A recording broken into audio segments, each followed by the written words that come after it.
نهێنەکانی پشکشانەوەی پرۆژە یاسای حەشدی شەعبی چین. چۆن حەشدی شەعبی ئەو پرۆژەی بە وەرگرتنی پۆستی دیپلۆماسی گۆڕیەوە. موچە و شایستەی دارایی باڵیۆز و خێزانەکانیان چەندە؟ رجال شهدت لهم سوح الوغى. پەرلەمانتارانی حەشدی شەعبی خۆیان و لایەنەکانیان بە وەرگرتنی پۆستی دیپلۆماسی خەڵات کرد کە موچە و ئیمتیازاتی دارایی گەورە لە خۆ دەگرێت لە بری یاسای حەشدی شەعبی کە لە پەرلەمان کشێنرایەوە. لە ئێستاشدا چاوەڕوان یەکلایکردنەوەی پرسی چەکداماڵینی حیزبوڵڵان لە لوبنان بۆ یەکلایکردنەوەی چارەنووسی گروپەکان. بڕیاری ڕاگررتنی یاسای حەشدی شەعبی و کشانەوەی لە پەرلەمان لە کۆبوونەوەیکی ئەم دوایی چوارچێوەی هەماهەنگیدا بڕیاری لەسەردرا. ئەوەش بە وتەی سەرکردەیەکی دیار لە چوارچێوەی هەماهەنگی بۆ ڕۆژنامەی شەرق الئەوسەط. وتیشی سەرکردەکانی هاوپەیمانێتەکە گەیشتنە ئەنجامێکی کۆتایی کە دەرکردنی یاساکە خزمەت بە بەرژەوەندیە باڵاکانی وڵات ناکات.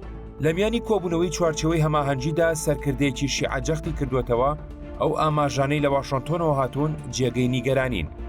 بەوتەی سیاسەتمەدارێکی شیعە کە بۆ ڕۆژنامەی مەدا قسەی کردووە هۆکارێکی دیکەی کشانەوەی پرۆژەکە پەیوەندی بە تێپەڕاندنی لیستی باڵیۆزەکانەوە هەبووە بەو پێی لیستەکە کە 93 باڵیۆز لە خۆ دەگرێت نزیکەی لە سەدا 20 کوڕووکە سوکاری بەرپرسان و بەشێکیان سەر بە گروپەکانن.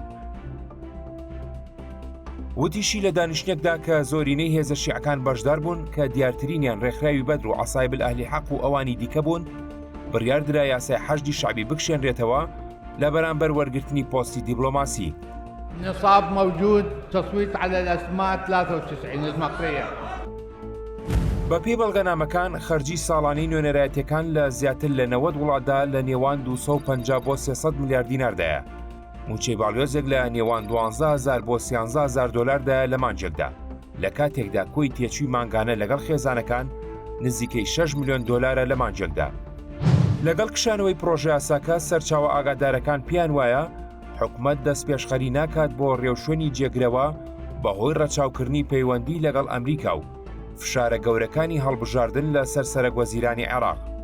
سەرکردەیەکی شیعەکان ئەو دۆخە ئاڵۆزە بەوەستان لە سەرمینێک کە بە بچووکترین جوڵە دەتەقێتەوە دەچوێنێت. اليوم مؤسسة الحشد مؤسسة موجودة بموجب قانون رسمي والآن بصدد قوانين أكثر انضاجا وتنظيما. دۆخێکی نادڵنیایی لە چوارچێوەی هەماهەنگیدا زاڵە. سەرچاوەکان دەڵێن سەرکردەکانی هاوپەیمانی شیعە پیان وایە ئیدارەی ئەمریکا زیاتری دەوێت لە هەڵپەساردنی یاساکە و سوورە لە هەنگاونان بۆ هەڵوەشاندنەوە یان تێکەڵکردنی حەشدی شەعبی لەگەڵ هێزە ئەمنی و سەربازیەکان. بەڵام بڕیارەکەی چوارچێوەی هەماهەنگی بۆ دواخستنی ڕوبەڕووبوونەوە لەگەڵ ترامپ لەسەر بنەمای دەستکەوتنی کات و چاوەڕوانی ئەوەیە کە بزانرێت پرسی چەکداماڵینی حیزبوڵڵا لە لوبنان بەکوێ دەگات. ئەوەش بەوتەی سەرکردەیەکی شیعە. بەوتەی و سەرکردەی شیعەکان هەموو شتێک پەیوەستە بۆی کە ئایا حیزبوڵڵا توانای ئەوەی هەیە خۆی جێگیر بکاتەوە یان نا لە کاتێکدا ڕوبەڕووی فشاری دەرەکی و ناوخۆی گەورە بۆتەوە. وتیشی ئەوەی لە لوبنان ڕوودەدات ڕنگدانەوەی لە بەغدا دەبینرێت و چاوەڕوانن بزانن هاوسەنجی نوێ دوای چەکداماڵینی گەورەترین گروپی بەرگری لە ناوچەکە چۆن دەبێت. وا دیارە چوارچێوەی هەماهەنگی هەنگاوێک چۆتە دواوە لە ڕێگەی کەمکردنەوەی توندوتیژی لەگەڵ ئەمریکا لە کاتێکدا واشنتۆن تا دێت فشار دەخاتە سەر ئێران بۆ ئەوەی ڕێگری بکات لە دەستڕاگەیشتن بە سەرچاوە سەربازی و داراییەکان لە عێراق. هەفتەی ڕابردوو سیاسەتمەداران لەگەڵ سەرکردەیەکی شیعە کۆبوونەوە و گفتوگویان لەسەر هەڕەشەکانی ئەمریکا کرد کە تا چەند جددی و نزیکن. وتی بەغدا ئاماژەگەلێکی پێگەیشتووە کە ئەوەمان بۆ دەردەخا سیستمی سیاسی مەترسی لەسەرە. ئاماژی بۆش کردبوو ڕوونە دەبێ وەڵامی جیاواز پێشکەش بکەن سەبارەت بۆی کە پەیوەندیان لەگەڵ ئێران چۆن دەبێت.